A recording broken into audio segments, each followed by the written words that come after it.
Shri Gurubhyo Namaha. Shubhodaya, good morning, hello to everyone to yet another exciting session of Weekend with Wisdom. And today we have a very special guest, Swami Brahmavidananda ji, who will be shedding light on what Upanishads are, what is the message of Upanishads. A lot of us have this question when we first hear about philosophy, Indian philosophy, Upanishads. So, uh, questions like what are these Upanishads? Is it a philosophy? Is it a spiritual theory? Is it scientific? Is it rational? Or is it just a faith based system? So, Swamiji will be shedding light on all these questions during the course of today's and tomorrow's session. Just a brief introduction to Swamiji. Swamiji is a traditional and contemporary teacher of Vedanta. For the last 25 years, he has reached out to different groups of people, students, seekers, people in the management field, in corporates field, and youth, women, professionals, etc. With no compromise on traditional teaching, Swamiji has given tailor-made lectures to various groups so such that Vedanta can be relevant to each of us in different ways. So he regularly conducts these classes, spiritual camps, etc. In Mumbai as well as online through webinars, etc. Uh, a very warm welcome to you, Swamiji, and thank you for agreeing to come on our show. And we are honored to have you here. We are very grateful to you. Viewers, there is a question and answer box, Q&A box you can see on your screen. Whatever questions you have, please list it out there, and Swamiji will take them up at the final 15-20 minutes of his session today. So please do not share the questions in chat box. Please share it in Q&A box. With this very brief introduction, Swamiji, I request you to start your session. Om Sadashivasamarambham Shankaracharya Madhyamam Asmadacharya Paryantam Vande Guru Paramparam. Now, the topic today is what is the message of the Upanishads? A lot of theories are floating around about the Upanishad. We have to see what is the traditional view on the Upanishads. What is the traditional? And a one line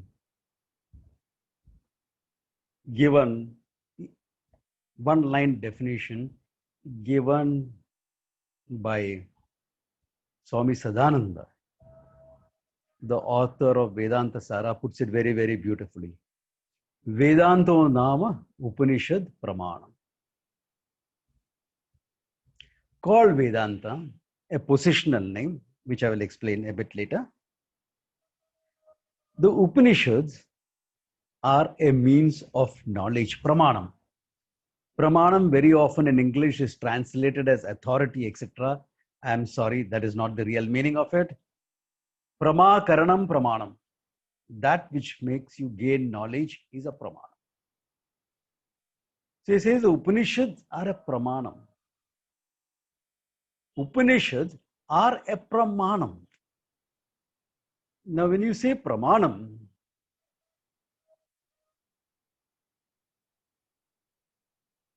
it's a means of knowledge. Now a means of knowledge is not a theory. Let us examine what this pramana is, then be easier to understand what the Upanishad is. Traditionally, Vedantins list out 6 pramanas. One is Pratyaksham, the Jeshtaha pramana, the first and foremost one, perception. I'm not going to go in detail over all this, just briefly. Perception. What you see, what you hear, what you smell, what you taste, what you touch. 5 pramana. 5 aspects of one pramana. Perception. Very obvious, we all use it.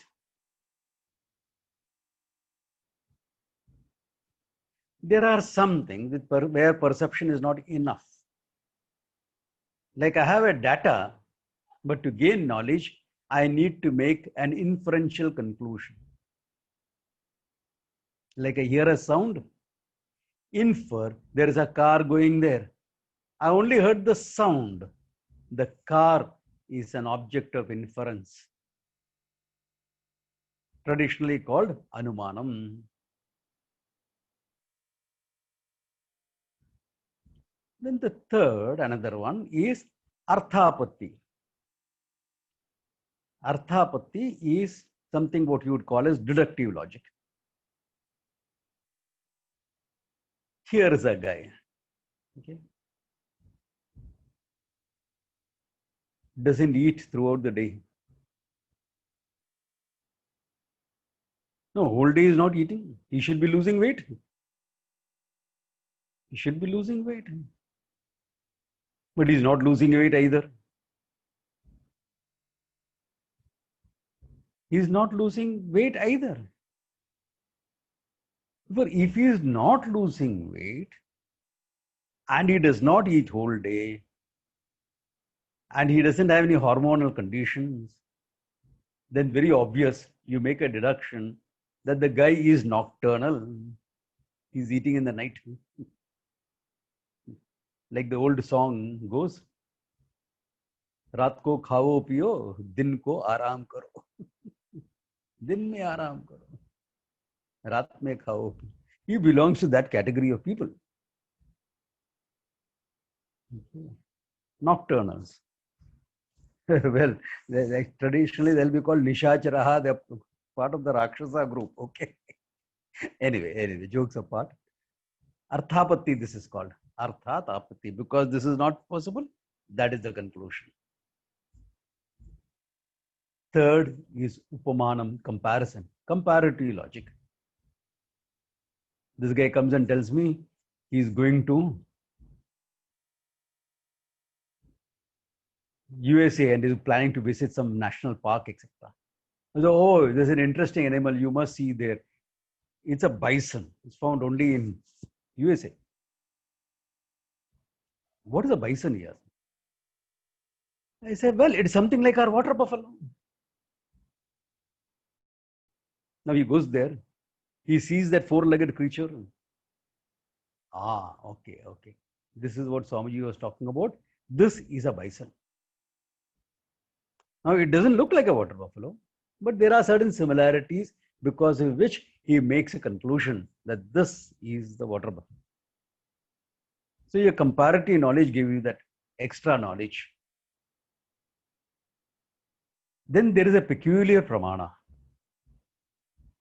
Okay.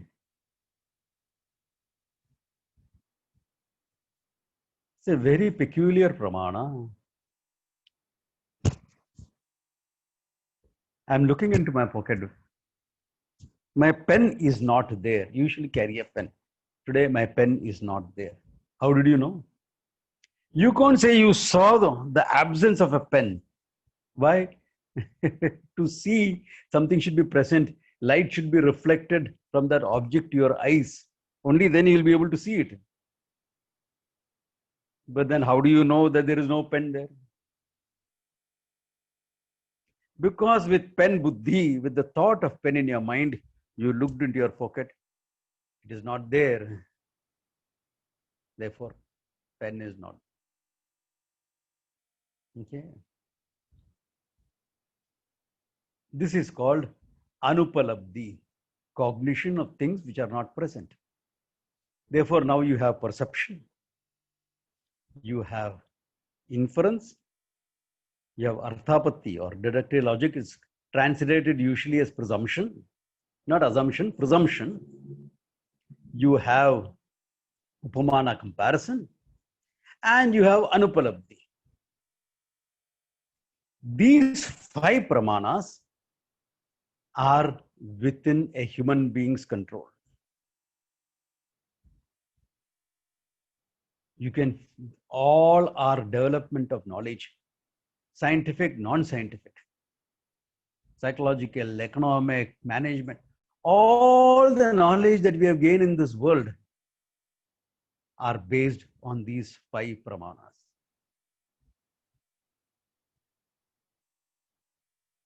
These 5 pramanas have given us all the knowledge a human being is capable of.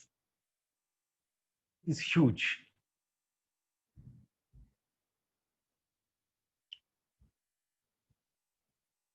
Then where does the Upanishad or Shabda Pramanam, the whole Veda come in? Whole Veda comes in here. For that which you cannot figure out with these 5 pramanas, what you cannot figure out by the 5 pramanas is dealt with in the Veda. Is there karma, karma phalam? There is no proving logic or inference for it. There is some supporting logic in the form of inference, etc. Supporting logic, not proving logic. You cannot scientifically prove karma, karma phala, especially when it goes to next life, etc. It's not scientific. But that doesn't mean it is not there.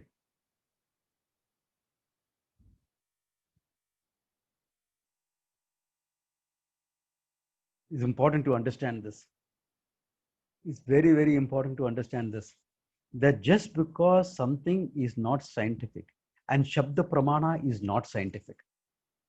I want to address this question right in the beginning itself, because there are a lot of people who say the Upanishad and Veda is scientific. It is rational, it is logical. Just because it's rational and logical doesn't mean it is scientific. Economics is rational, not scientific. That's why we study it as an art subject. Psychology is not scientific. Psychiatry is considered scientific, not psychology. Now, the grip of science on our psyche is so much that we try to make everything scientific by calling these subjects social sciences, by trying to put some mathematical quantification into it. That's an attempt. In fact, I had written, some of my students are familiar with this. I had written an article called The Tyranny of Science. You know, in 15th century Europe, religion had such a hold that no scientific theory could say something different from religion. That's why Galileo, Copernicus, etc. faced big problems from the church when they presented their theories. Today, it's the other way around. If you can't prove something you're saying is scientific, it is not valid.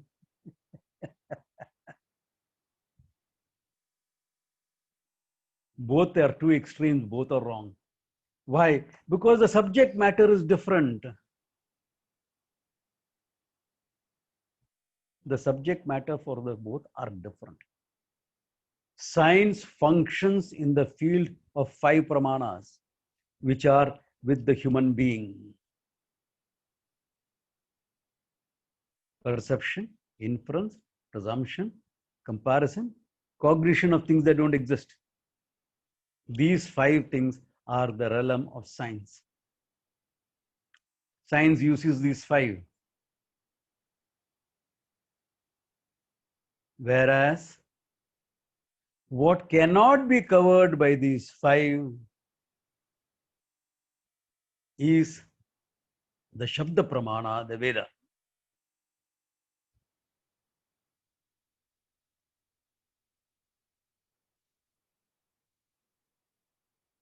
Is there heaven or hell? I don't know. I don't have any inferential conclusion about heaven or hell. I cannot prove it. I cannot disprove it. The Vedas says it. So in this matter, either I can accept it in good faith, or I can say, I don't know.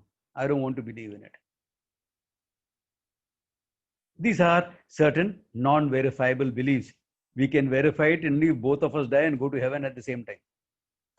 And I know I'm not going to go to heaven anyway.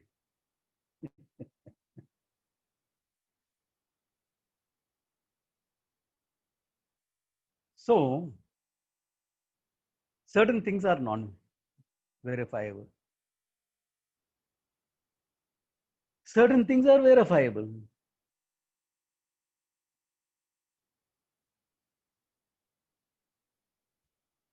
But I am not here now talking about the whole Veda.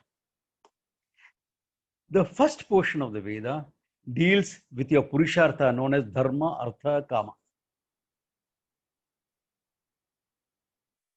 Okay. Artha is what you want for your sense of security, financial, etc. Kama is in terms of desire, etc.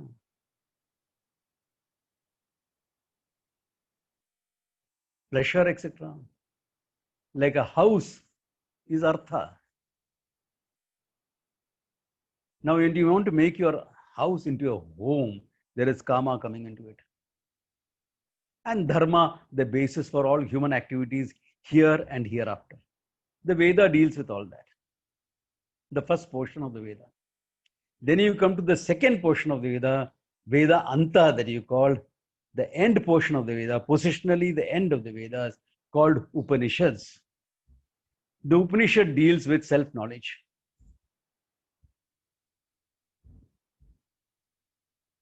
Knowledge of the self is the subject matter of the Upanishad. How? I'll explain it. Okay. So this, now if it is yourself, you have your 5 pramanas, why you can't figure out?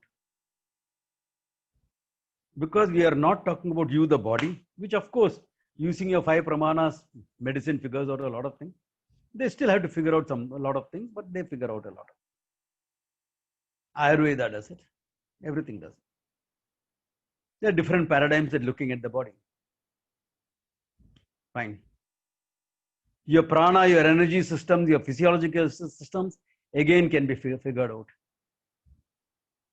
Mind, psychology can figure out. Buddhi, brain function, and what is beyond the brain, to an extent, Pancha Pramanas can figure it out. But what about that entity that is objectifying all this? With the 5 Pramanas, even without the 5, just one perception, you're aware of your body, you're aware of your prana, you're aware of your mind, emotions, you're aware of your buddhi, intellect, reasoning. What about that guy who uses all the pramanas? Now you're using the pramana to see the whole thing. Who's the I there? What is that nature of that guy? Who's at the other end of the telescope? With the telescope you're seeing out there. Who's at the other end? With a microscope you're seeing what's out there. Who's at the other end? What about that guy? How do you figure it out? So the word meaning of the word Upanishad itself clarifies that. What is the meaning of the word Upanishad? You may have read here and there. Upa, Samipe, Upa means something near, Ni below. So you sit down below and study. For the masses, it's okay. For the masses, it is okay. But the meaning of the Upanishad, if you are looking at it traditionally, has a far greater depth to it. Upa Samipe, correct. Upa means near. Now, near means what? You always have to give a reference point.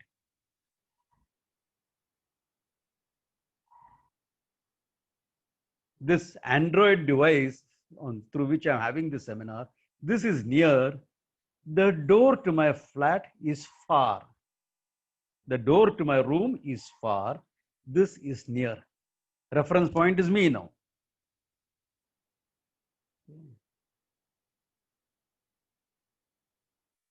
The door is near. The compound is far. The compound is near. The road is far. The road is near. The airport is far. So near and far is a relative expression. What is your reference point? Just upa, the near, without any reference point. That means what? Nothing can be nearer than this. Now look at it. That phone is far. This body is near. This body is far. This mind is near. The mind is far. The intellect is near. The intellect is far. I am near.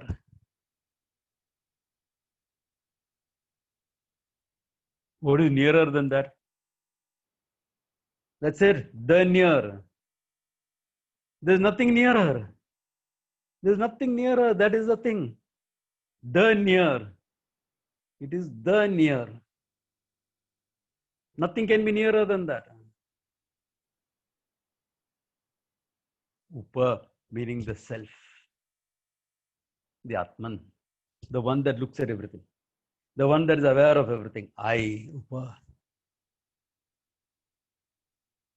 Ni stands for Nischayatmaka Jnanam. Definite knowledge. Okay, those who are hearing this, don't start speculating that I am talking something out of my head, okay? This is all from Shankara Bhashya. Shankara's commentary on the Upanishad. Mundaka, etc. You'll find this. In his introduction, the Sambandha Bhashya, you'll find that. Anything. So, Upani, Ni is Nischayatmaka Jnanam. Definite knowledge. That means what? Upani means self-knowledge. The meaning is clear right there. Shad is the dhatu. Upa and Ni are prefixes to the dhatu, the root shad. Shadil ra, etc. Through grammatical rules, shad.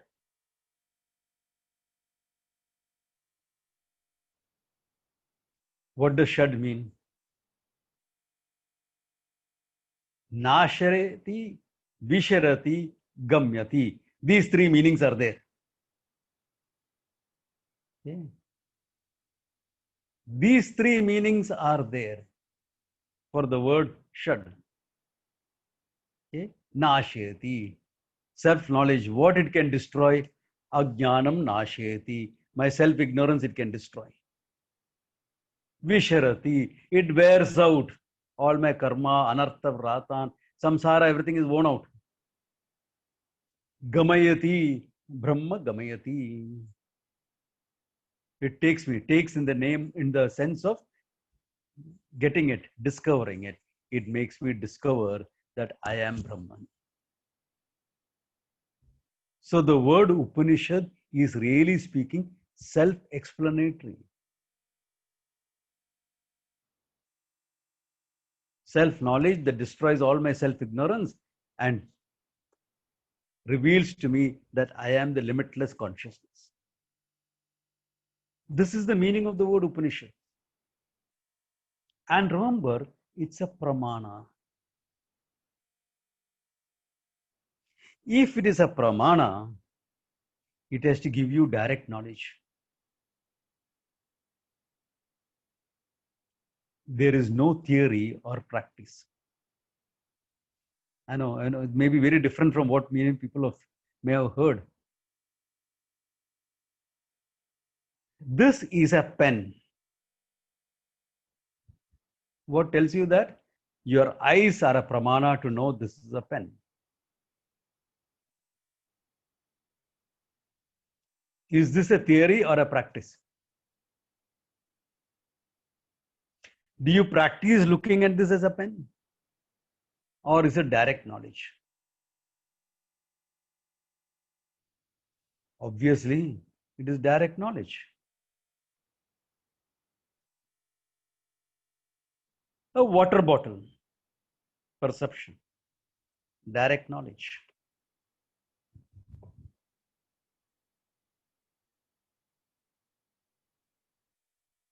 But Swamiji, the Upanishads are in the form of words. Words will always give you indirect knowledge. No? Like if I talk to you about ice cream, unless you taste ice cream, you wouldn't know what ice cream is. No? The old example is sugar. Okay?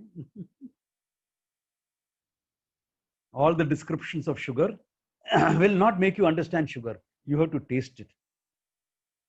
Very true. Why? Because the pramana for sugar is tongue, your sense of taste, not words.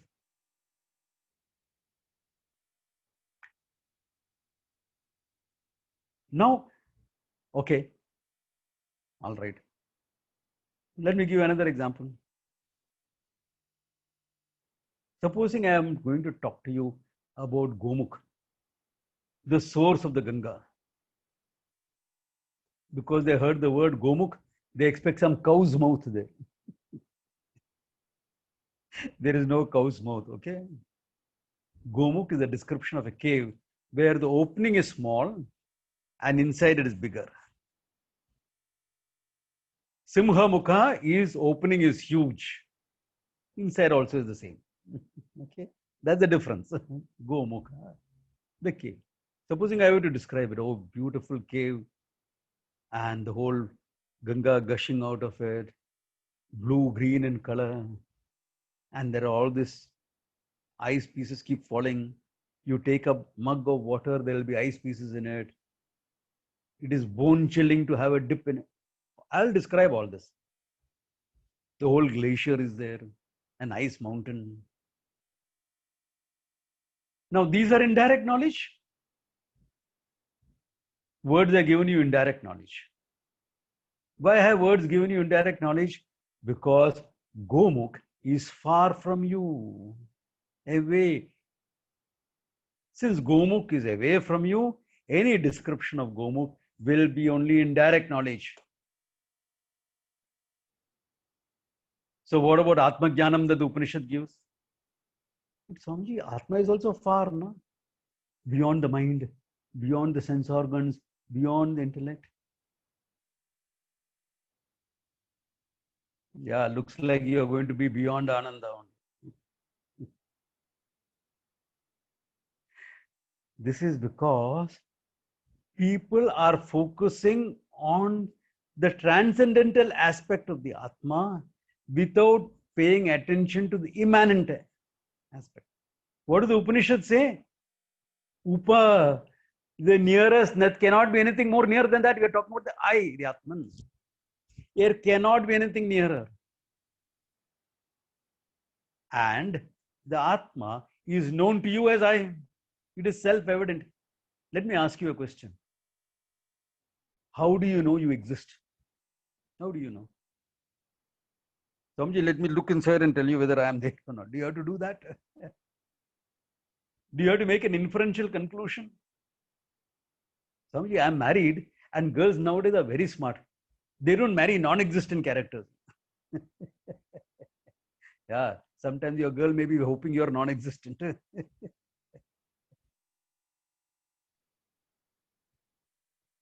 You don't make an inferential conclusion like that. Do you have to make an inferential conclusion like a French philosopher, René Descartes, said that? I think, therefore I am. Hey, champ, when you don't think you are not there, what? In between two thoughts, there is no thought anyway. So do you mean to say you're not there between two thoughts? First thought has gone, second thought is yet to come. In between, you are not there, or what? Is you is connecting the first and the second thought.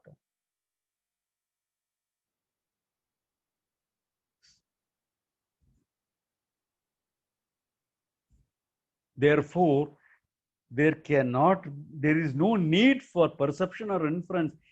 The Atma is self-evident. I am is self-evident. The Upanishad also doesn't come and tell me you are.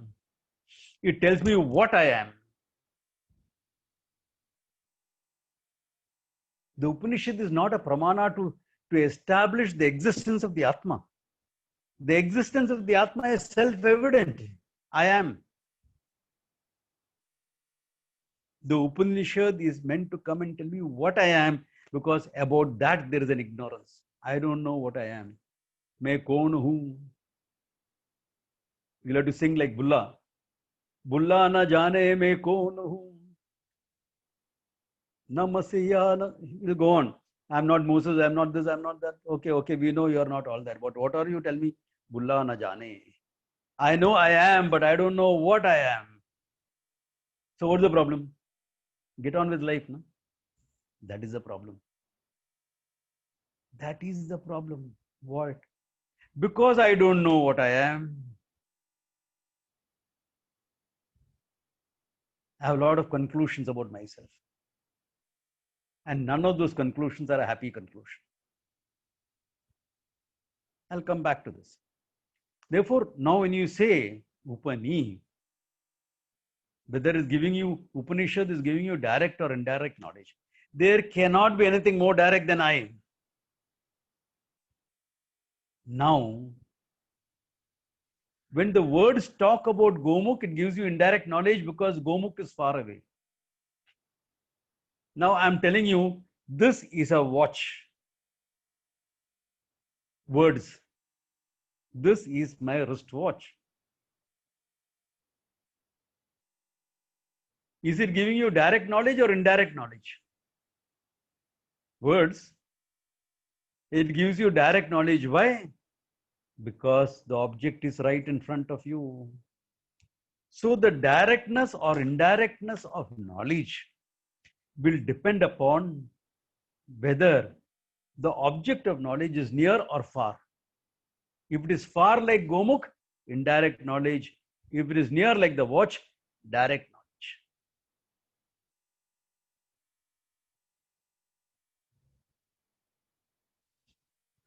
Now the Atma, self-evident Atma, is the most direct thing available on earth. Available in any dimension. Forget earth.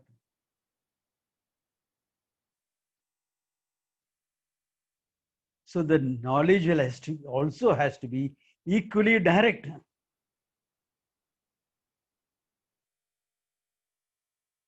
There's a statement in Sanskrit. Aparoksha vastanaha paroksha jnanam nasti. For an aparoksha vastu, for a vastu that's right in front of you, that's right here, you cannot have indirect knowledge. Paroksha jnanam you cannot have.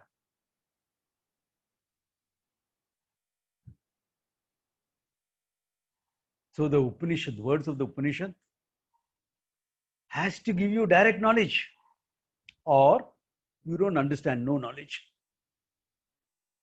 or some vague understanding. That can happen. Not very clear.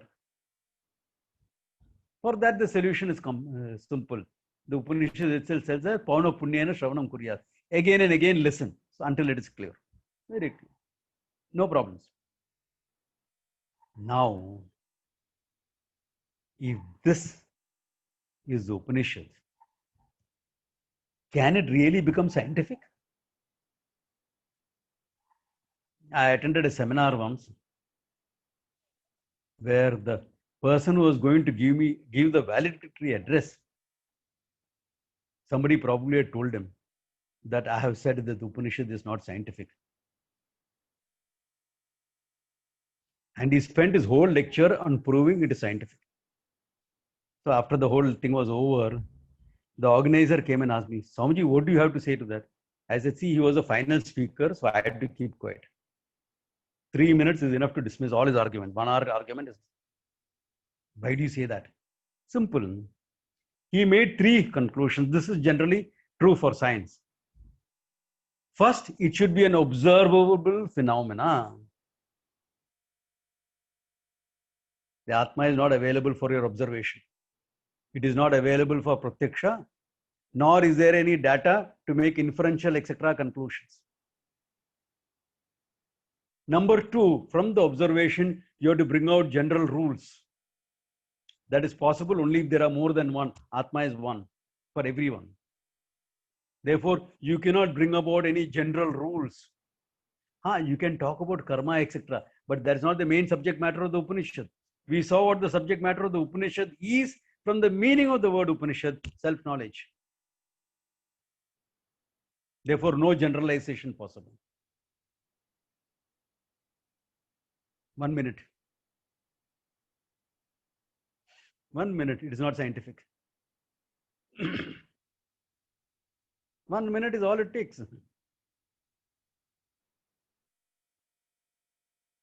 Third important point,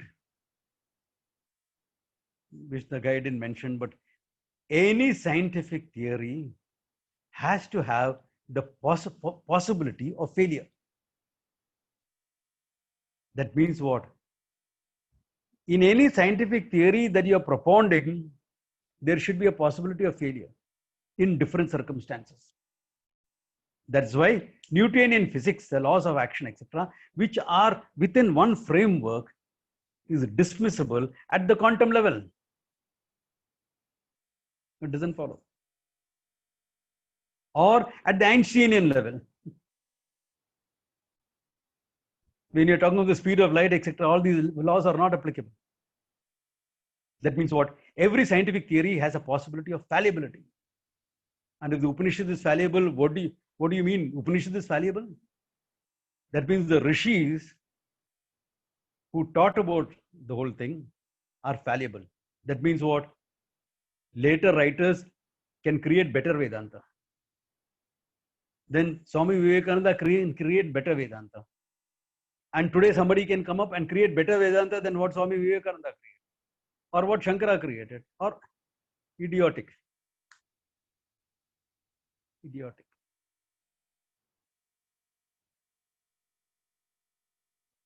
In Atma Jnanam, Upanishad is the final word.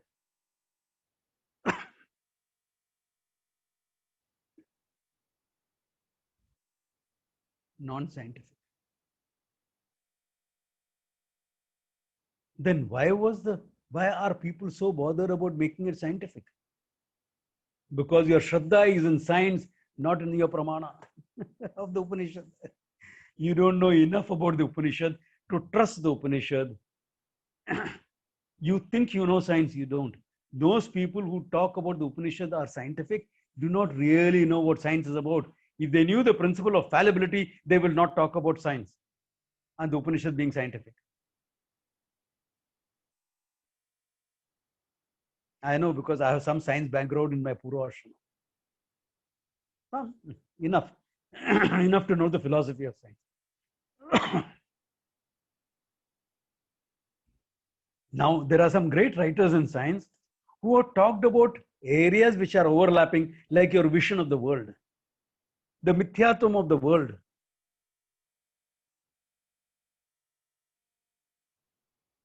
That Mithyatvam of the world view, there is some overlap, but not in terms of the view of the self.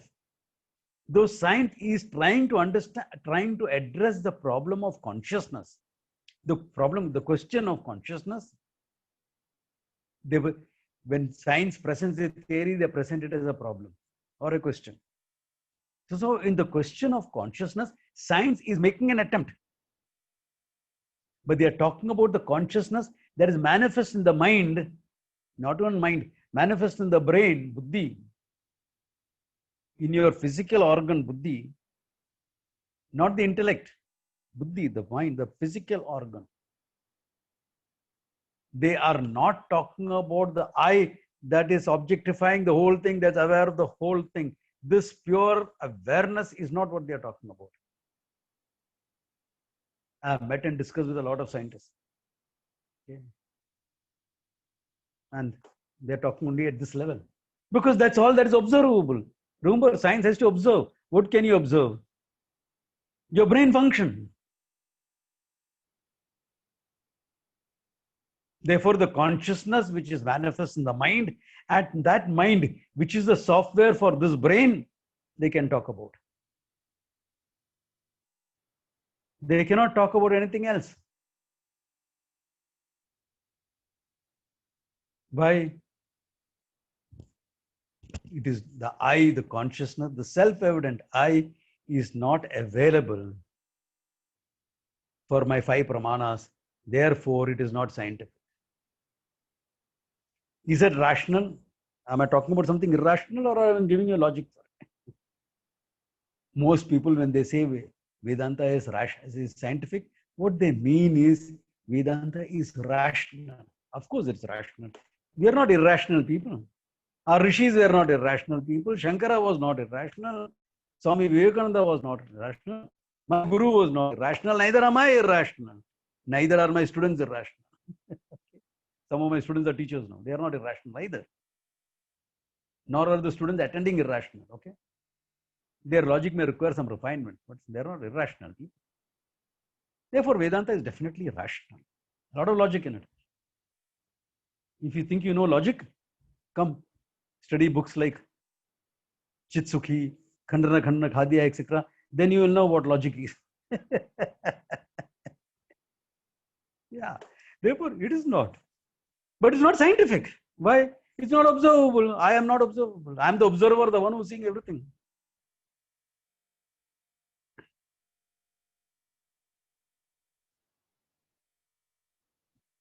Therefore, looking at the meaning of the word Upanishad, we come to understand the subject matter of the Upanishad is the I. Why do you need the self-knowledge in your life? Look at it. You can go to the moon and come back. You can go to the moon and come back without self-knowledge. That is true. You can go to the moon and come back without self-knowledge.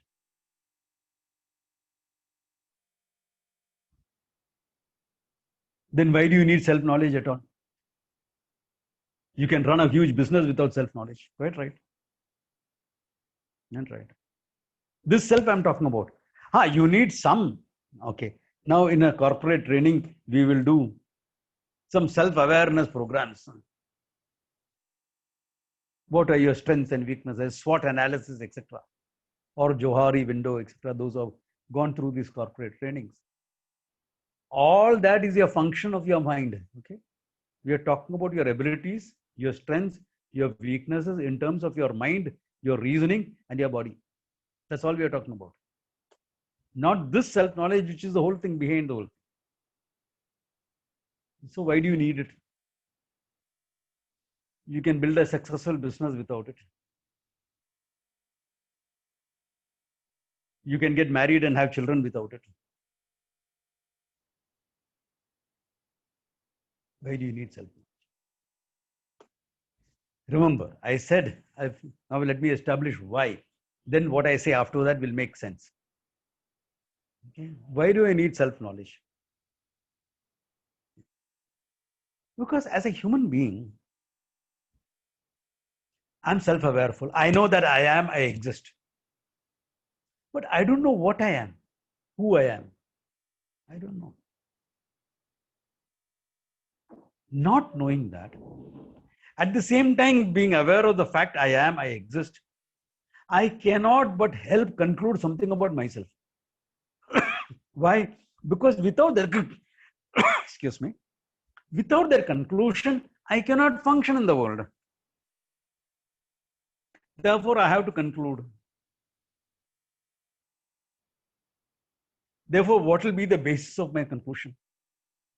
This is called sahajam, very natural. On the basis of what you are associated with.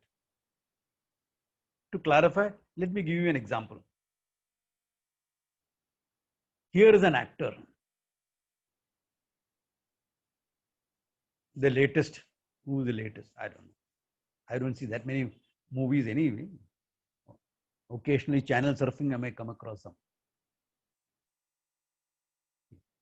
Let us say Shah Rukh Khan. Everyone at least knows in India knows Shah Rukh Khan, the actor. The Western minds who are there, take Tom Cruise as an equivalent. Okay. Now, he got an offer to take part in a play on the stage. Ultimate in acting is on the stage. Why? There are rehearsals, but there are no retakes. Whereas movie, you can always correct yourself, do 30 times, 30 retakes until you get the perfect shot. and everyone else is fed up. But stage, you can rehearse 10 times, but when you come there, it's on. So this is the ultimate challenge. So this actor took it on. And it's a typical Bollywood production, okay? He's a hero. He will refuse to play any other role except hero. But the hero is a beggar here. In this particular stage play, it's like that. So he's dressed in the robes of a beggar. And there is this classical scene where he tries to go into a restaurant, and the guard outside pushes him off. Yeah, go. You can't come in here. And he falls on the ground. He gets up and breaks into a song. Dunya kya jane, what does the world know, etc., etc., etc. Typical Bollywood production, you know. He's happy doing that role. Why? He knows he's Shah Rukh Khan, the actor, a rich man, and this role is going to make him even richer,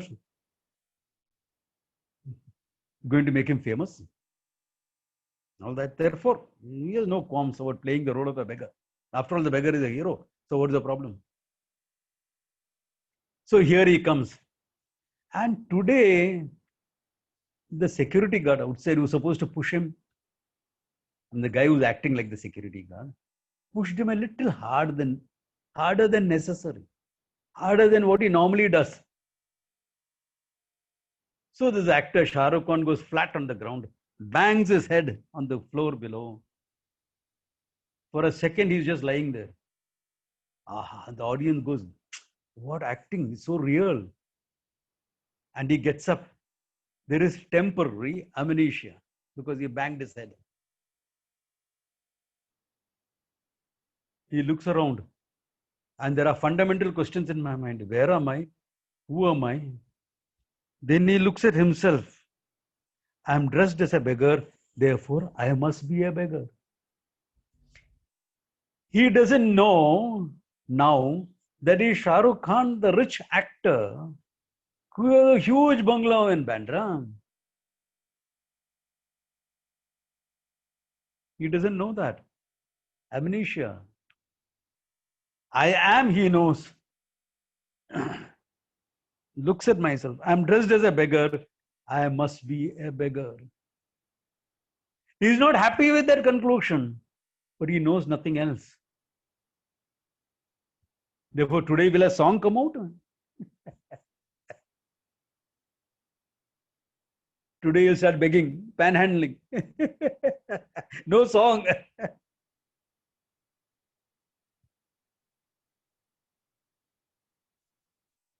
He's dressed as a beggar. Others are treating him as a beggar. The security guard is saying, get lost, go. I must be a beggar. He's not happy with it, but he doesn't know what to do.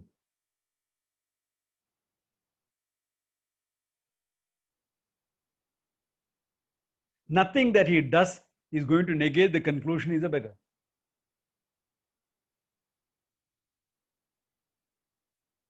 He may doubt it, but how does he get rid of it?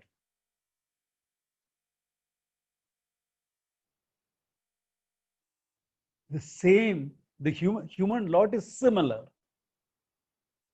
I'm born, given a body, etc. I don't know who I am, what I am. I know that I am. Therefore, with this knowledge I am, and the ignorance of what I am, I look at my body. Have you seen a baby playing? And looks at his hand. What is it? And the most developed sense organ for the baby is the tongue. Put the thumb in the mouth. Right? I don't know what it is. And funny, there is sensation here, there is sensation here also. Then it waves his legs in the air. Right? What is that? Takes the toe and puts it in the mouth. Sensation here, sensation there. Then it touches the sides of the crib. Only sensation here, not there. That I don't feel. Here I feel. I am this much only. Natural conclusion. Without any great inference and logic or anything. Natural. Experience-based. So experience-based conclusions, what you see is what you get.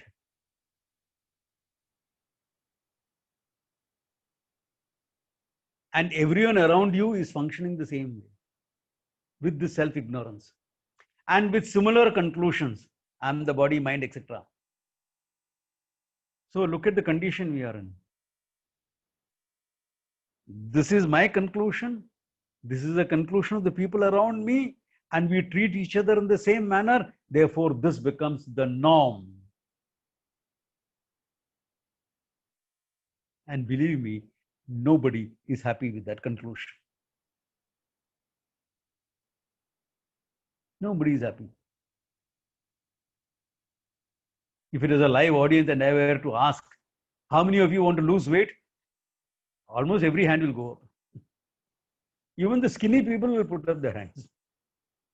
Why, as some actor said, you cannot be too rich or too thin.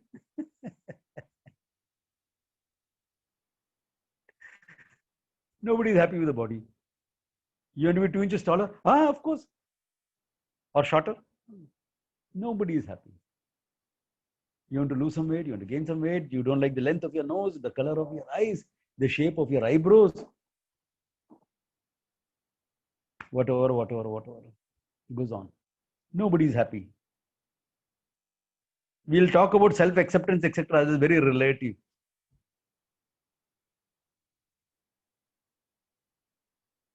Energy system. I wish I had some more energy. I wish I was calmer. High energy, but calmer.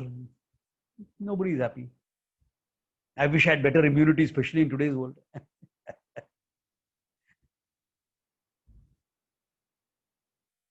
Emotions. I wish I could be a bit kinder. I wish I could be more assertive. Knowledge-wise, I wish I could know so many more things.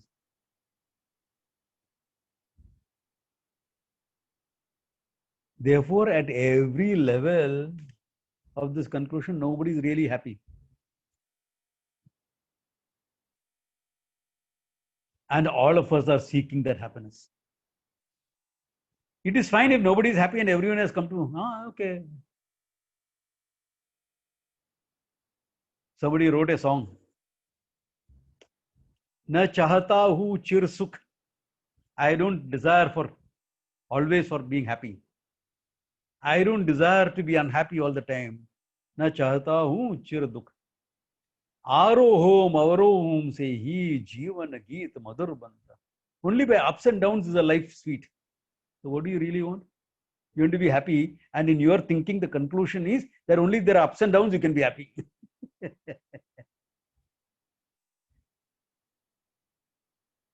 You guys should become a sailor and sail the 7 seas from one cyclone to the other. You will know what ups and downs do to you. So that ups and downs he wants because he wants to be happy. But he says, I don't want to be always happy.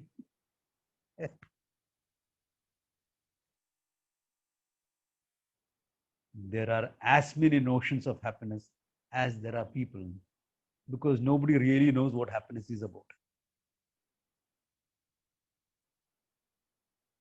Nobody really knows that. That is why what gave you happiness today in the morning is not something that will give you happiness in the evening.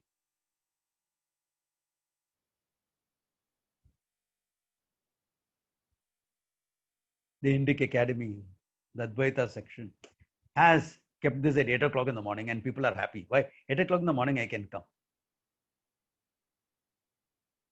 It is 8 o'clock in the evening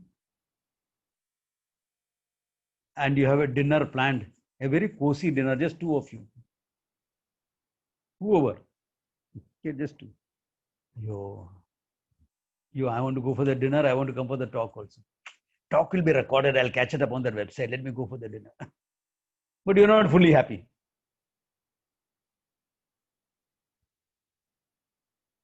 Morning you would have been happy, evening you are not. Sometimes vice versa. Oh my God. Like a couple of my students from UK are attending this. They're saying they have so much, we have to get up at Brahma Muhurta at 3 o'clock in the morning to be able to attend it at 8 o'clock. I said, I'm sorry. But I have no control over what the time factors are.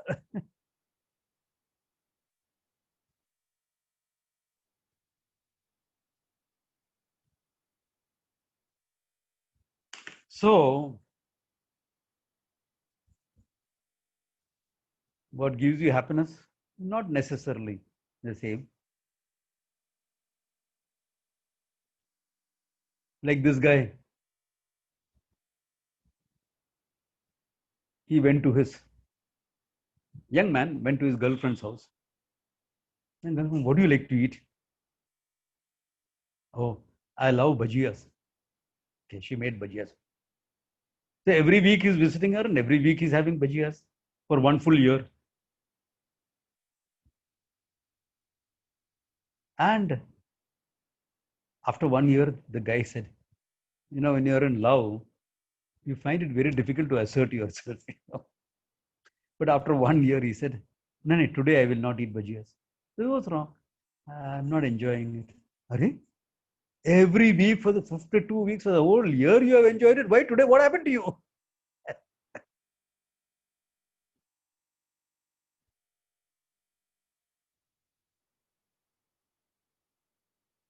Don't worry, same thing happens to me when I visit my students' homes. Okay. Yeah. So,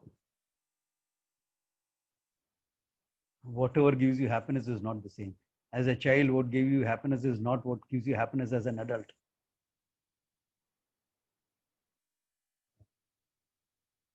So, nobody really understands what is happiness, but everyone is searching for it. And to be happy, fulfilled being, Baba, that's what I want.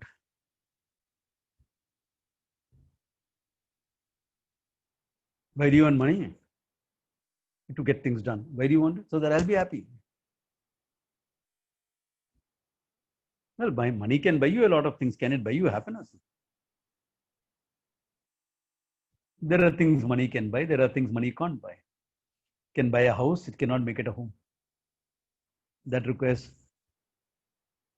loving hearts and hands to do that. So he gets married. So he will become happy. Huh? Happily married? That's tautology. That's paradox. Happily married, how can that be? That's a paradox. Sorry. No criticism of marriage. Okay, I'm just making a joke. Therefore, everyone does things for happiness and nobody is really happy.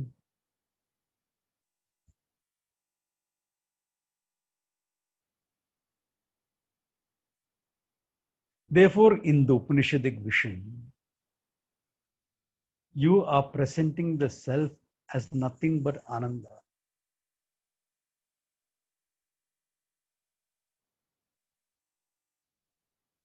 You're presenting the self as nothing but Ananda, and this is what has to be discovered. Discovered when? Discovered in live teaching. Why? Again, back to the thing. Because only when you understand this background will the make Upanishad really speak to you. Knowledge happens when a pramana is functioning. The pramana functions in the teaching. Remember, it is Shabda Pramana. 5 pramanas I use. The 6th pramana, the sampradaya with the one who knows the tradition of using those words, he uses that or she uses that. I only expose myself to that. My mind, non-judgmental exposure to the teaching. Let the words carry me. When the Vedanta is unfolded, I'm only giving you background still. When Vedanta is unfolded, the words give you knowledge. Exactly like this. This is a watch. Direct, immediate knowledge the words can give. Therefore, knowledge happens on Shravanam, listening to the truth. Listening. You have to listen to the truth because the pramana is used only in listening. Pramana is not used elsewhere. And the pramana is not used by the listener. The pramana is used by the teacher. The words are on the hands of the teacher. The teacher has to use the words and take your mind to know the truth. Therefore, if your mind is ready to go along with the words, you will get it. Like a flash of lightning, the Kena Upanishad says. Kena Upanishad says that like a flash of lightning, it happens. Like a blink of an eye. Yes, that is true. You'll be able to say that.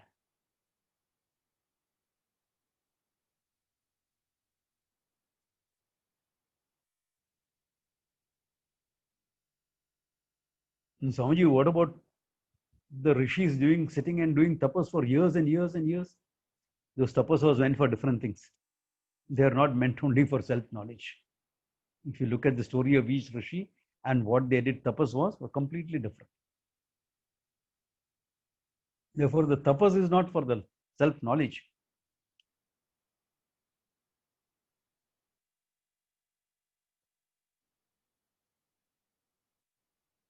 Knowledge has to happen with Shravanam. But Swamiji, the Upanishad itself says, Atmavare Shrotavya, Mantavya, Nididhyasitavya. What about that? Yes. The Shastra says that. Why? Okay. Let me come into a little bit of this unfolding. Then I will come back to this Atma Vare Shrotavya Mantavya Nididhyasita. Remember, I have 2 days for it. So, all right. Therefore, listening the word should happen. Yes, the knowledge should happen. Listening to the word, the knowledge should happen. It should take place in your mind. So the only question worth asking or answering in the Upanishad is, who am I? If you study all the Upanishads, and all the Upanishads are in the form of dialogues between student and teachers, teacher and students. Different dialogue from different standpoints on this thing, but fundamentally they all come to one same thing. So let us look at what is that. The only question, really speaking, everything boils down to, who am I? Because my self-ignorance. That's what the Upanishad is dealing with. So let us look at this question of, who am I? Hey, who are you? Simple. What you see is what you get. This guy, na? I'm the body. Body is tall, I'm tall. Body is walking, I'm walking. Body is talking, I'm talking. Body is. So on the basis of your experience, you say, I am the body. But you also have another experience. What is that? Another experience. I went, what a workout I had yesterday. I did this heavy. Gyms are closed, but at home, I did body weight exercising. I did about 200 push-ups, 50 pull-ups, 300 crunches and 200 squats. Now my whole body is sore. My whole body is paining. I body, my body. Two types of experiences. So my question, sir, is, which is true? I cannot be mine. My pen, but not I pen. There is an iPhone, but not I pen. My body or I body. What is it? When there is two types of contrary experiences, you bring in a simple logic. What you are aware of, you are not. The body is an object of your awareness, you are not the body. Simple.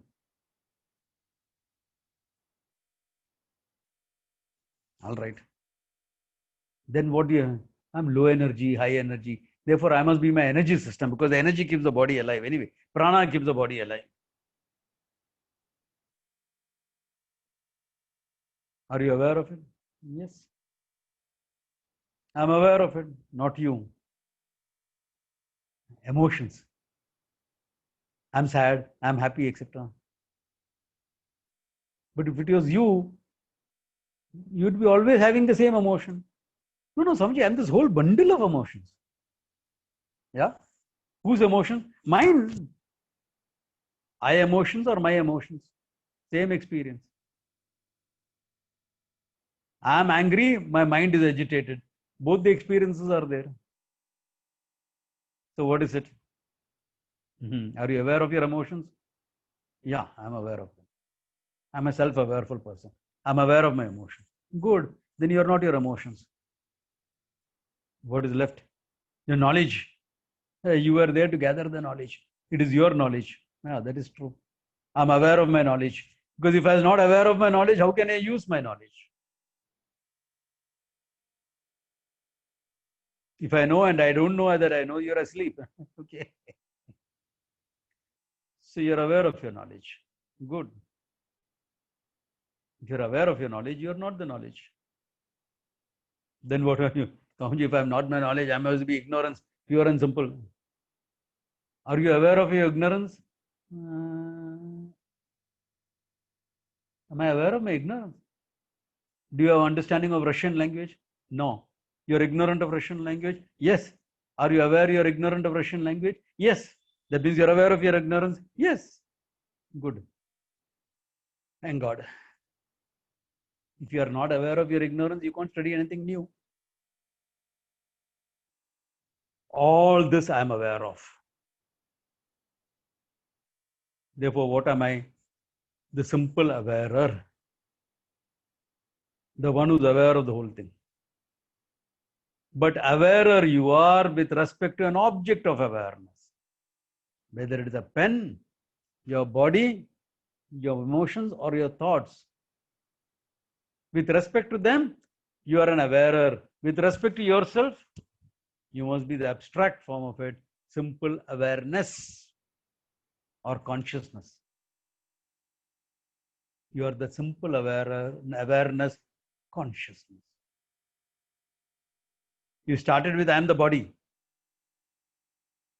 You can even start further. I am father, mother, brother, sister, etc. Those are roles you are playing with this mind and body. They are even further away. That's why I didn't start with them. But you can. So this simple awareness I am. Is this theory or practice? Is there a theory or a practice? This is you. I'm directly pointing out to what you are. Again, look at it. I'm aware of the body, not my body. Aware of my emotions, not my emotions. I'm aware of my thinking, not my thinking. I'm aware of my ignorance, not my ignorance. That means what? I'm the simple awarer. The content of the awarer, nothing but pure awareness. You, I. There's no theory, practice, there's something to be directly seen.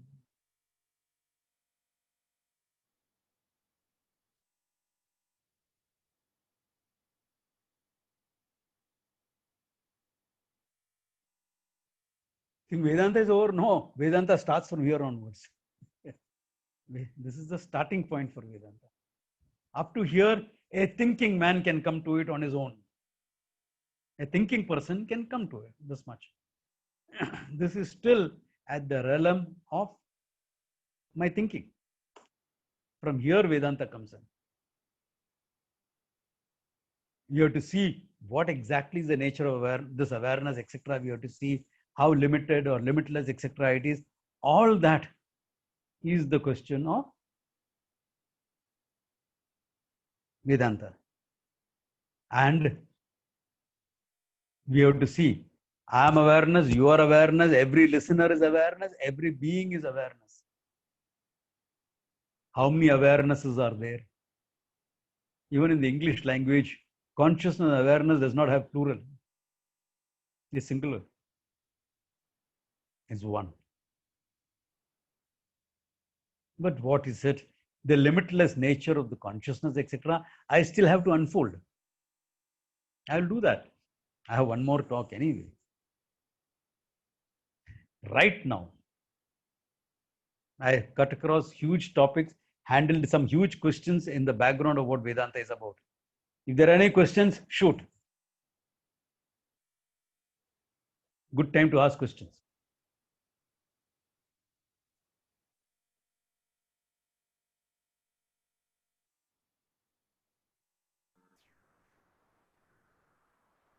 Swamiji, should we take questions now itself? Yeah, I think it's a good time to take questions, because otherwise, if I go ahead and the questions are still hanging, nobody will really get it. Viewers, please send in your questions. We have one question, Swamiji. SV Ramanan says, Namaste Swamiji, what is the fine difference between Advaita and Dvaita school of Vedanta? I am confused why the need for Dvaita Vedanta. Okay, good question. Dvaita Vedanta is our starting point. Okay. Dvaita Vedanta is a stepping stone. It is not the final thing. It is starting from where we are. Look at it. You know, our Hindu thinking, our Indic thinking, Hindu thinking, Arsha thinking, our Vedic thought was all inclusive. It never said somebody is useless, therefore he can't understand. He didn't say that.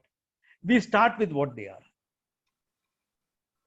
I cannot, my identification with this body and my roles are so high. Remember what I said? Role identification, I am father, mother, brother, etc. is so high, I cannot think beyond that. Therefore, there were some lot of Dvaita Acharyas, kind masters, who said, let us help them with what they are. They're caught up in the role. So, in the role, let me make them shift into a very fundamental role. Now, what is a fundamental role? You are connected with Ishvara. I have not explained what Ishvara is. I will. Connected as creator created. When you recognize that connection, you are a devotee. Your wife is connected the same way. Your child is connected same way. Your parents are connected the same way. The whole world is connected in the same way with Ishvara. A fundamental connection. Therefore, devotee is the fundamental role. So the Dvaita Acharya said, let us make them shift from all these roles to a very fundamental role of devotee. So it is a devotee father now, relating to the devotee child, the devotee husband relating to his devotee wife. Let's make the whole world devotees. Fundamental relationship. Why? In that they will grow. Their life experiences will make them grow, make them understand. First, there is an Ishvara, that they are much more than this body and mind that they are seeing, that there is a fundamental relationship with Ishvara. They will grow in this, and their life experience will make them grow until they are ready to understand Advaita. So that is the role. It's a stepping stone. Vishishta Advaita is the same. It's a halfway house. You're not understanding the whole thing, but you're understanding Ishvara is everything, and I am part of the whole thing. So it's a stepping stone to understanding Advaita. So they have their role. I may not be teaching Dvaita. I will not teach Vishishta Advaita. That's a different thing, but it's a stepping stone. Namaste. Soul is in the body, body is in the, and Brahman and Maya are merging in the world. Not really. Not really. There is no merger between Brahman and Maya. Brahman is the reality, the consciousness. The limitlessness nature of this consciousness is expressed by the word Brahman, which I will explain in the next session elaborately. I have lots of time. Don't worry about that. Okay, I have lots of time to explain. 1 minute is a long time. Okay. So in this, okay, and Maya is supposed to be an apparent Shakti of Brahman, apparent, not real. Okay. What makes Brahman appear as a world is Maya. Therefore, there is no real merging. There's an appearance. There is a reality and there is an appearance. The world is appearance, Brahman is a reality. Hold on to this question until I complete the whole thing about consciousness being limitlessness, Brahman. Then it will become very clear. I'll deal with Ishvara also. Yeah. Swamiji, I have one question. Yeah. I have been always, since I got introduced to Vedanta and Sanatana Dharma in itself, the concept of pramanas has been one thing which has, is kind of a turning point. Yeah. Say at one point of my life, I was an atheist, and Yeah. I think a lot of people find themselves in this Yeah. place, that in Correct. schools and colleges we are taught that, you spoke about this today also, that scientific worldview, and Correct. what is verifiable, what is Yeah. perceivable from our five senses alone is the truth. Yeah. But in the notion of Shastra Pramana, Shabda Pramana, we have something very different, that there is a valid source of correct knowledge, which Correct. is different from the five senses. Yes. In my interactions with people, a lot of times I tend to explain this, that in Indian knowledge systems, we have various vidyas, and each vidya, be it, Upanishads is the ultimate pramana for the Yeah. Atma Self. Jnana. Similarly, for Dharma Shastras, we have Smritis. For Yeah. different Shastras, Kama Shastra, Natya Shastra, Yeah. different vidyas, they have their own Shastra Pramana. But Yeah. I kind of, a lot of times I am not unable to convince them, or I Correct. understand it myself, but somehow the message is lost in communication. Can you give some suggestions and advice? Yeah. How Okay. this to be Okay. approached? How people have to be given this? Yeah. Don't worry. Very often I find myself in the same boat. Therefore, you're in good company. It is not the lack of logic that you have. Like how today, right now, in 2 minutes, I talked about science was not feasible. The problem is people's commitment to science and refusal to see what is beyond them. They're going with blinkers on, saying only what is scientific is right. As I said, economics is not scientific. But they try to make economics scientific by making it social sciences. By trying to put some, basically what? By trying to put some mathematics into it. That's all they're trying. It's all statistical. And there are 3 types of lies. And the third is statistics. So, yeah. So it is an attempt. Why? Because in the modern world, we think science has answers to everything. And more in our life experiences, we are seeing that science does not have the ultimate answers. Now, if I'm talking to a true scientist, okay, to someone who's really, like some of my friends are people who are scientists of an international level of researching. They're researchers of an international level. So when I talk to them and I say, hey, there are disciplines of knowledge besides science, they are willing to accept it. Why? Because their understanding of science is so good that they know the limitations of the system. Who has a problem of accepting disciplines other than science? People who are half-baked in science. People who don't have enough knowledge about science, but they are all scientific. Their shraddha in science is too much. These are the people who have the problem. Because of 2 things. Okay. One is the education system is geared all these years. Now I'm finding some change happening to downplay and dismiss everything traditional. Everything traditional is dismissed. This is the secular leftist influence in our education system. It started with Macaulay because he did what is right for England, but not good for India. Yeah, I mean, he's an Englishman. He has to do what's right for England. I can't find fault with him on that. Only for us, it's a problem. By downplaying whatever is good about India and trying to present it as something superstitious. So for 3-4 generations, this is what our learning has been. That whatever is traditional is superstition. Therefore, even the willingness to examine it is lacking. I think this is where Indic Academy has a big role to play. Infinity Foundation has a big role to play.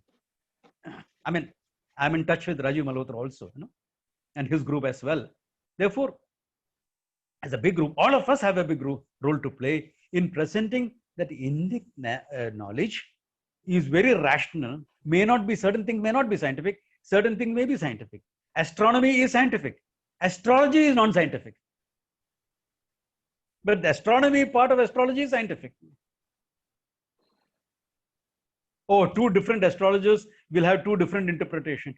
2 doctors have 2 different interpretations anyway.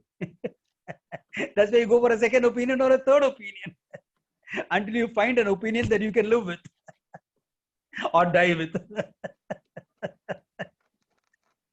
Yeah, you need to do. The same data will be interpreted differently by 2 different scientists. Why? We have to make people understand that there are different paradigms. Like a person committed to Western medicine, for example, will be dismissive of Ayurveda. But let us take this case of this guy who's having a huge stomach upset. It is a Sunday, no doctors are available. The only guy available is his neighbor who's an Ayurvedic doctor. So he goes to this Ayurvedic doctor and that guy examines the pulse. They have a very different way of examining the pulse. They feel the pulse at 3 different points, not just one. And then they will say, your Vayu is upset. The element called air in your system is upset. I will give you a tablet for that. Vayu Gulga it is called. Gives a tablet. Now this guy doesn't believe him. Okay. He's this thing to modern medicine. But since there's no other thing available, he takes it. And in 1 hour, he finds the stomach is settling down. Wow. There are different paradigms to look at the same body. Scientific paradigm is a question of your physiological systems and infection, etc. Ayurvedic system is a 5-element model. Your Tibetan system is 5-element model. Everything works up to a point. Beyond a point, nothing will work. Yeah. Ram Naam Satya. Nothing will work beyond a point. So that's how it is. So the question of educating people, bringing it back into our education system. Now look at it. There were some organizations where we couldn't touch the education system. We started supplementing it in terms of Bal Vikas, Bal Vihar classes for children, etc., where we put Indian heritage into them. I was part of that movement during my younger days, where we put it back outside the school, but the children were exposed to this. So we need to work at different levels. That's a good thing. Why? None of us will be without job for a long, long, long time to come. There's a lot for us to do. It's a question of being able to make the change in mindset. Swamiji, we have a couple more questions. I will read them out one by one. Yeah. So there is one question. If what we are aware is not us, then it's at the point where this awareness realizes its true self, how does it perceives itself? Is it like a reflection of itself in mind? Very good question. You recognize it not as, see, all our knowledge, we recognize it as this pen, this watch, this phone, etc. Whereas when it comes to recognizing awareness, you don't recognize it as this. You recognize without as the subject-object divide, you recognize it as I. There's a big difference in the two recognition. It's not as this, it is as I. And there is no need for subject-object division because I already know I am. I only have to know what I am. Therefore, since the self is already self-evident, all the Vedanta does is negate the ignorance around it. The self is already known as I. All you have to do is negate the ignorance. The self is self-evident. How do you know I am? That's why I asked that question right in the beginning. How do I know I am, I exist? Self-evident, without subject-object. No? Is there a subject-object relationship? Are you aware of yourself? Or do you say I am? Without a subject-object relationship. Similarly, the self will be known in Vedanta without a self-object, without a subject-object relationship. Not necessary, nor possible. I mean, I can go into Akhandakara, Vritti, etc., but I'm keeping it at this level. Yeah. One of the viewers is asking you, Swamiji, to just mention the names of all the 6 pramanas. Okay. We missed it in the beginning. Yeah. Okay. Perception, pratyaksham. Anumanam, inference. Arthapatti, presumption or deductive logic. Upamanam, comparison. Anupalabdhi, cognizing things which are not there. And the 6th, Shabda, the Veda, the Upanishad, etc. 6 of them. So then the next question is, what is the best way to study Shastras? What is the best way to do the Shastra Dhyayana? Good question, very good question. Nothing can replace, if you wanted the best, okay? Nothing can replace you going and finding a live teacher, a sampradaya with. The Upanishad is very clear in the description of a teacher, Shotriyam Brahmanishtam. When you have studied the Shastra from another guru, his guru, and who's rooted in this knowledge, at least find somebody who has studied the Shastra in a traditional manner. It can be in any language. It can be in English, it can be in Hindi, it can be in any of the regional languages. That doesn't matter. But the source books, the Upanishad, the Gita, the Brahma Sutras, he should have studied and he should be teaching. He should not be saying, this is my experience. This is the pramana. Pramana is greater than your experience and my experience. If he is teaching the pramana, as a pramana, he is the right person for you. The best way is to go and study from him. All this by doing is second best. Is not the best. In times of corona, etc., we are creating awareness. We are trying to share this. The best method is directly from a live teacher. Live teacher, don't say a dead teacher is my guru. No. You have to be able to interact with him. A person who is gone, like Swami Vivekananda, for example, can be a great inspiration. Ramana Maharshi, Bhagavan Ramana, great inspiration, but I need somebody live I can relate to. My guru may not be the greatest, but he is the latest. Okay. Shankara was the greatest. The rishis were the greatest. But my guru is the latest. I can get it from him. That's what matters. Yeah. Swamiji, we have one question where it says, what is the difference between presumption and assumption from a scientific paradigm? Okay. See now where the scientific Shraddha in science comes again. It's okay. In here it can come in, it is valid. Presumption is deductive logic. There is a rational process about it. Assumption is making an ass of you and me.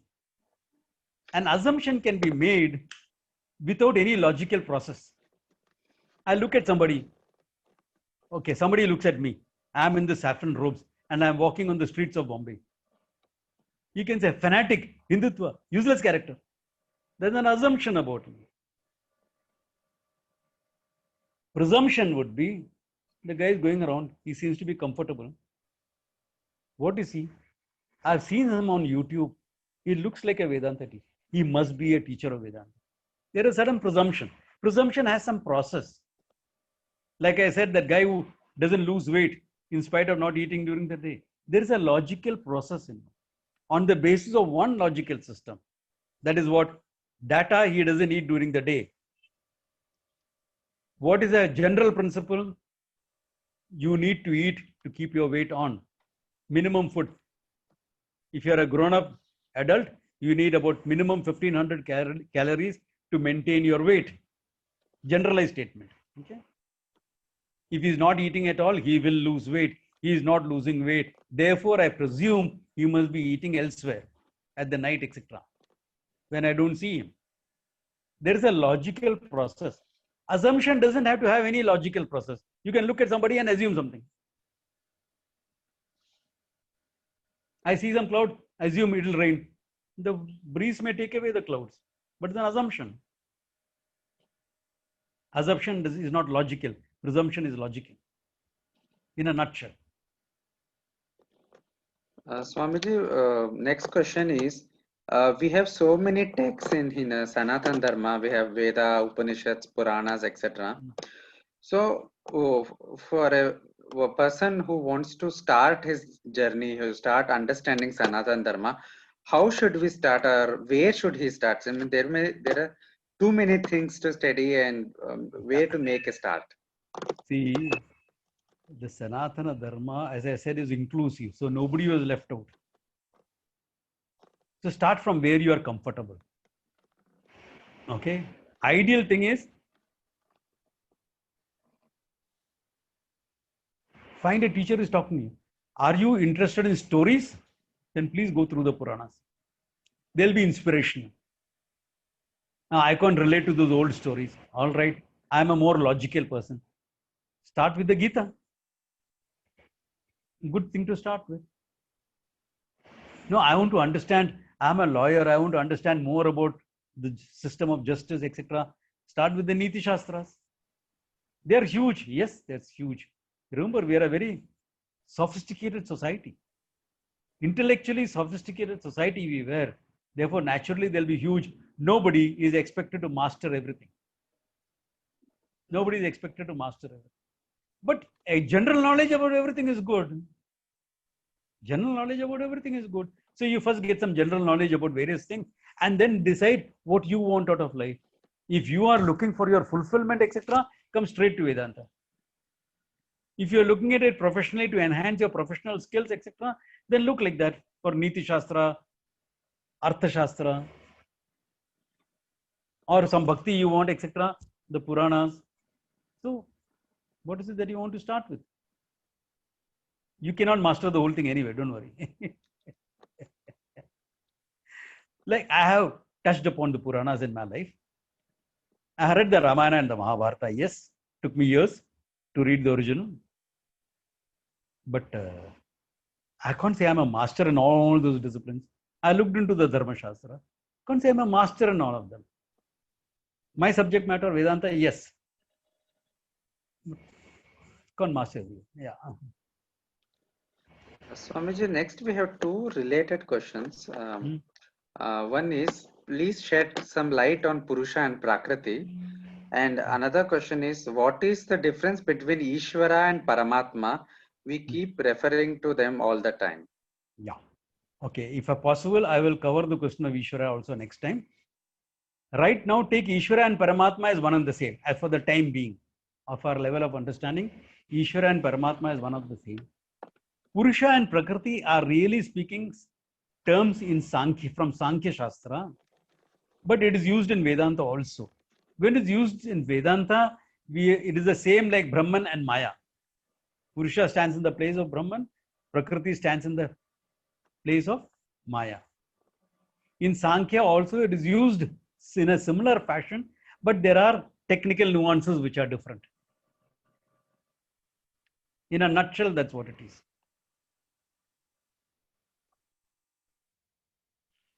Swamiji, that's all the questions we have at this time. Yeah. So we still have, I think, 20 minutes. So yeah, if you want to continue. All right. Yeah. Okay, maybe I can handle a little bit the question of Ishvara because that question came up. See, all religions talk about Ishvara. Okay, all religions talk about Ishvara, and rightly so.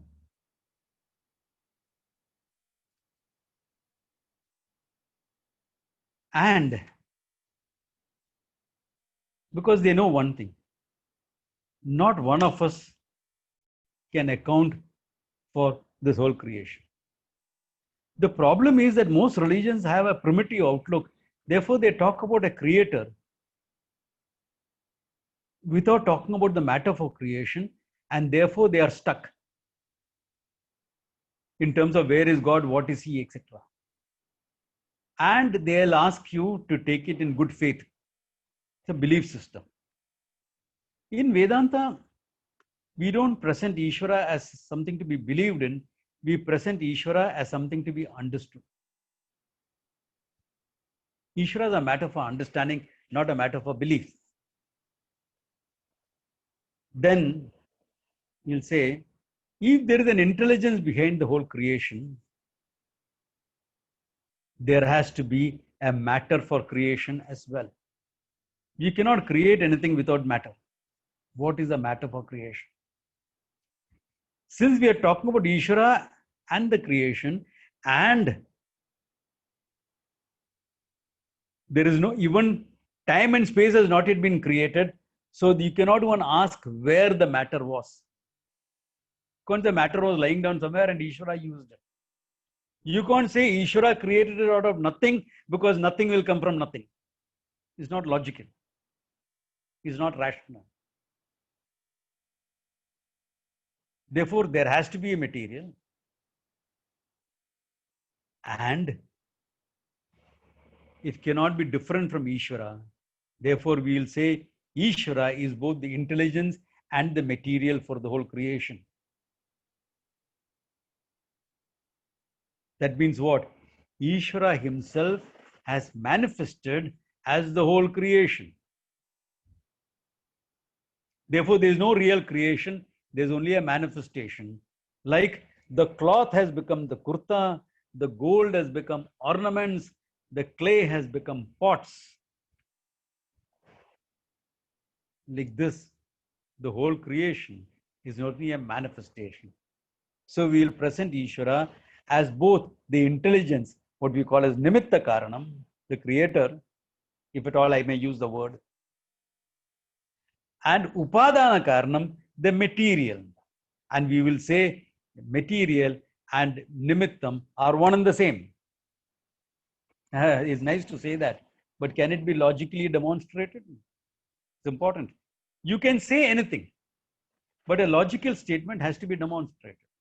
Is there one example that will show the creator and created are one and the same? Usually in the world, Nimittam and Upadanam are different. Otherwise, you buy a table or a chair for a house, the carpenter will come along with it. You buy a pot, the potter will come along with it. You buy a carpet, the rug maker will come along with it. You'll have a whole society inside your flat. Usually they are different, but there are cases where they are one and the same. And the Upanishad gives a beautiful example to demonstrate it. He says, Yatha urnanabi srajate grannate cha. Like how the spider out of himself finds the material to create the web. He projects and withdraws the web out into himself. Therefore, spider is both the nimitta karanam, the efficient cause, the intelligent person, who has the knowledge of the creation, as well as the upadanam, the material for the creation. So, since there is a logical demonstration possible, we say both are one and the same. Another example given in the Upanishad is your dream world that you create. The whole world of dreams. You are the dreamer, the creator of the world, as well as the material. Your thoughts are the material of the world. Therefore, we say, Ishvara with his Maya Shakti created the world, the universe. Created, manifested. It is no longer a creation, it's a manifestation. Then the question of, only then will the definitions of Ishvara as omnipresent will be valid. Omnipresent means what? Present everywhere. So where is Ishvara present? Where is the cloth present? Where the kurta is? Where is the gold? Where the ornament is? Where is the clay? Where the pot is? Where is Ishvara? Where the whole universe is? The whole universe is nothing but a manifestation of Ishvara. Therefore, in Hinduism, we can worship Ishvara in a million different forms. Billion forms we can worship. No problems. Because everything is a manifestation of Ishvara. So since I can't visualize the whole thing, I take one form and invoke the whole in that form. Can be done. Not a problem. Therefore, Ishvara is Abhinna Nimitta Upadana Karana. Therefore, from the standpoint of Ishvara, the person, will call him pure consciousness, which I still have to explain. I'll do that next class. Pure consciousness. With the standpoint of the material, we'll call it Maya Shakti. So Maya is that which makes Brahman, the consciousness, Ishvara, appear as the creation. The consciousness appears as the creation. And with respect to the creation, consciousness gains a name, Paramatma, Ishvara, etc. That part will be clearer when I explain the nature of consciousness itself and link up the two. What I'm saying today about Ishvara and that thing. When I link it up, it will be clearer. Swamiji, we have 3 more questions. Okay. So, please sure. take it up. Yeah. One is, some people speak about Puranas as not being authentic scriptures. What is your take on it? How should we approach Puranas? The Puranas are trying to present Ishvara and some of the manifestations of Ishvara in a story format. They're all attributed to Vyasa. I don't think Vyasa himself sat down and wrote all of them. Attributed to him. My thinking is that some of them are probably written by students, etc. But whatever. Okay. Are they part of the Hindu tradition? Yes, definitely part of the Indian tradition. Though there's one rule of interpretation. Okay. Okay. That is, if you find any difference between what the Purana says and what the Veda says, follow the Veda. Why? Because the Puranas are story representation. Therefore, there may be some elbow room created for the sake of the story. Like the Ramayana, for example, which is the Itihasa. Ramayana and Mahabharata are Itihasas. Okay? History. So there are 300 Ramayanas. By 300, there are 30,000 Ramayanas. But when you're discussing Ramayana, what will you discuss? If you're going to discuss what Rama did is right, wrong, etc., you have to follow the original, the authentic one, Valmiki's. That's it. Not even Kambar, not even Tulsidas. Authentic one, the ancient one, the original. That has to be treated for this thing. Similarly, the Puranas are expressing Ishvara's Leela in story form. But if there is a test, what will you have? Go back to the original. Because you will find some variations, all this coming in. For example, Onam just went behind. You celebrate Vamana Avatara in Kerala. Okay. Vamana Avatara is celebrated in Kerala.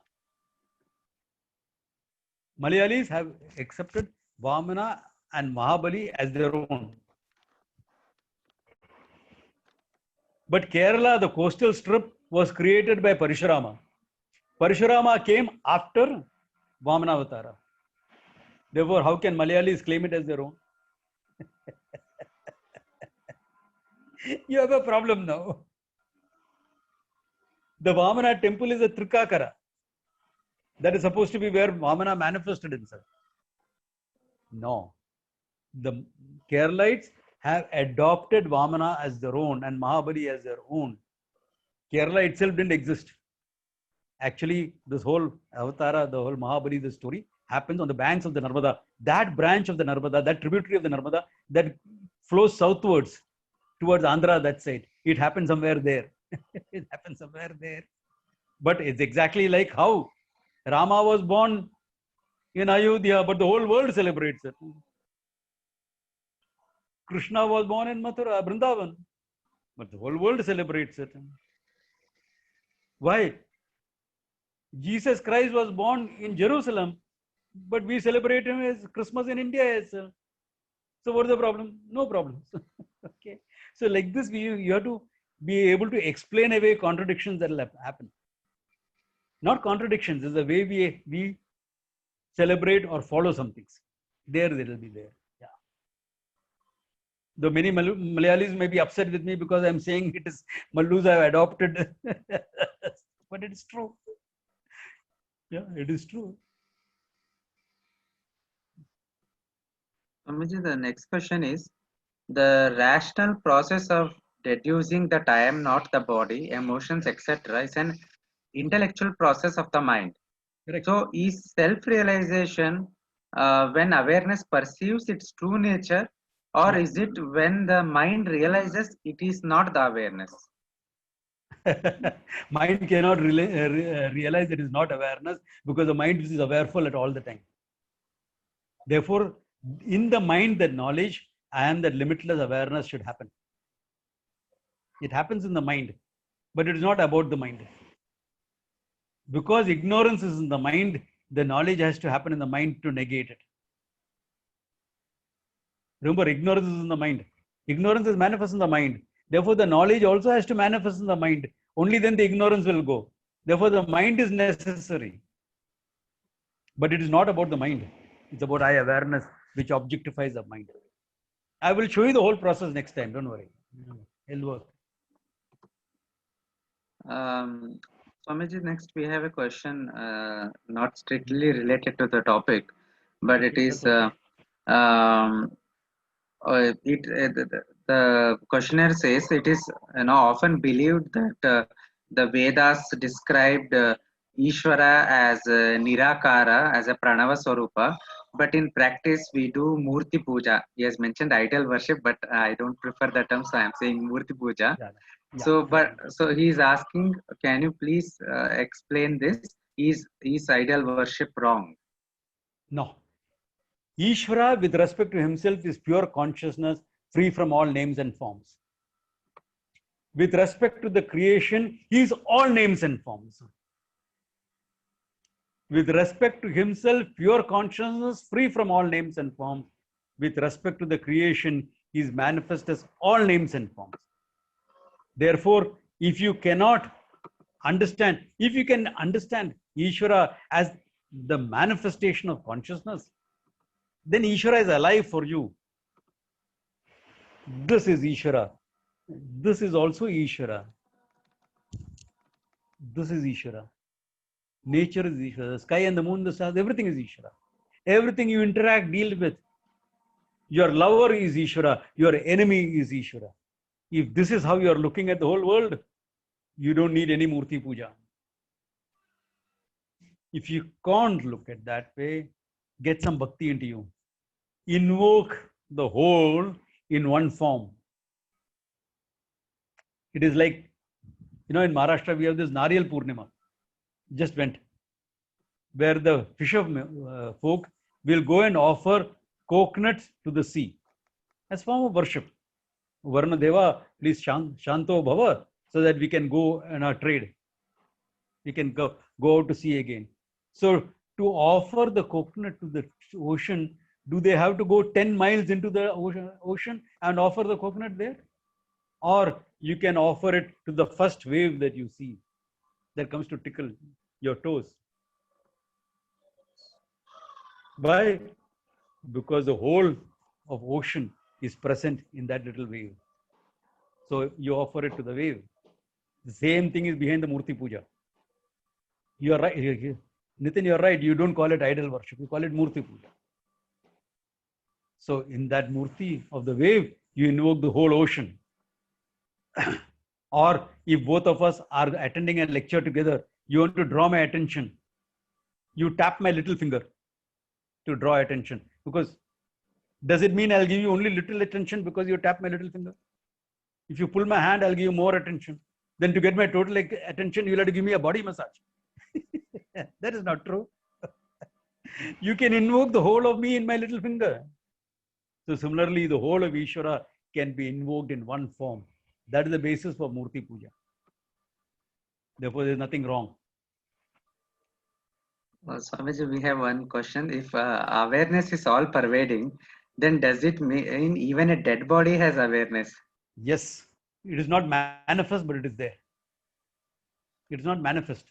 Because what will manifest awareness is the mind, and the mind has left the body. Some things can manifest awareness, something will manifest only existence. So the dead body manifests existence, but not awareness. But that Satchit, etc., I have to clarify. Don't worry, I'm relaxed. There's plenty of time. Tomorrow is also there. I'll clarify it on that. Yeah. Since we are almost, reaching conclusion of today's session, one more question we will take. The last one we'll take. Yes. Yeah. The questionnaire asks, can a Advaitin who adheres to Advaita Vedanta study and practice Yoga Sutras of Patanjali, which propound Samkhya philosophy, without hindering his Advaita mind or Advaita practice? Yes. It is only later that yoga was associated with Sankhya. That's a later phenomenon, because there are about 30 yoga Upanishads. So yoga was always presented as a preparation for Vedanta. Why? Because according to Patanjali, yoga is Chitta Vritti Nirodha, mastery of the mind. So to master your mind, you can practice yoga and at the same time study Vedanta. For your health, you can practice yoga and study Vedanta. Either way, mind or body. That's what yoga deals with. Yoga deals with samadhi, etc. also, because that is the highest mastery of the mind possible. Therefore, if you practice yoga, the fact that awareness, the witness of everything will be very, very clear. And if that much is clear, then the next step of Vedanta is easy. Therefore, you can happily continue your yoga practice without any problems. So Nitin, with that, shall we call it a day? Yes, Swamiji, we will call it a day. And thank you very much for this session. It has been very, very fascinating and very humorous, I would say. And I personally enjoyed every moment of the session, and there is so much to learn, and it was wonderful. Thank you for the whole session and taking so many questions. I think you discussed 10 to 12 questions today. And viewers, do not miss tomorrow's session, same time, 8 a.m. tomorrow morning. Swamiji will continue his enlightening discourse on the message of the Upanishads. Do not miss. With this, we come to the conclusion of today's session. Thank you everyone for attending. Shri Gurubhyo Namaha. Oh.